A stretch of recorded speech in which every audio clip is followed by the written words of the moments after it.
So where am I? I'm in 𝘕𝘬𝘬. As you can see, behind me are the lodges, the snow-packed peaks there behind the cloud.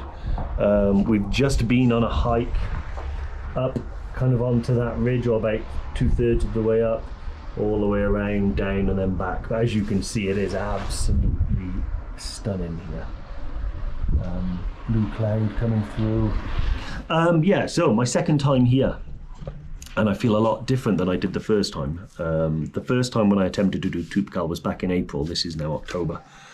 And it was a bit of a disaster for me. I felt like when I arrived at this point in April, I was in a completely different mindset. I knew my fitness was there, and my base fitness was there. But I picked up quite a bad sinus infection. And when I got here last time, I felt fatigued already, and I hadn't done anything. And then we went and did a short acclimatization hike. I say short, it's about 4 hours. And I remember inside I couldn't deploy any energy. It was really weird. It was like my battery was only half connected. It was really strange feeling.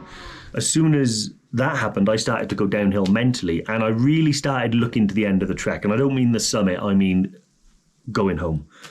And as soon as that happened, you kind of shut off from all this beauty and the experience and having a good time. And ever since then, I really wanted to come back and relive the experience, but through different eyes, because I really do feel like I missed out on everything that Morocco had to offer, particularly the high Atlas mountains. I really feel like I didn't see them.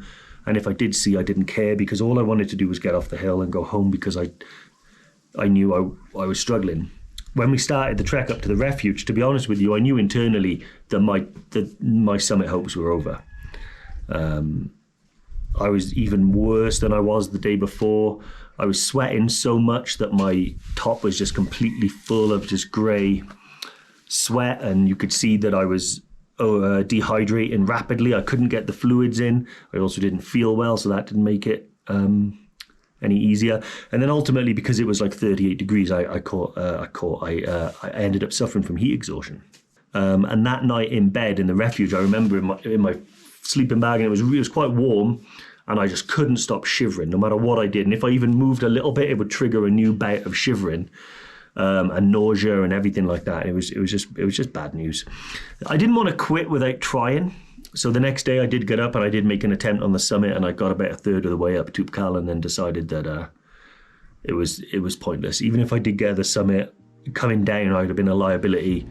And also I knew I had to walk back to 𝘕𝘬𝘬𝘬 that day, and I knew that was going to be impossible. So that's how my first trip to Mount Toubkal ended.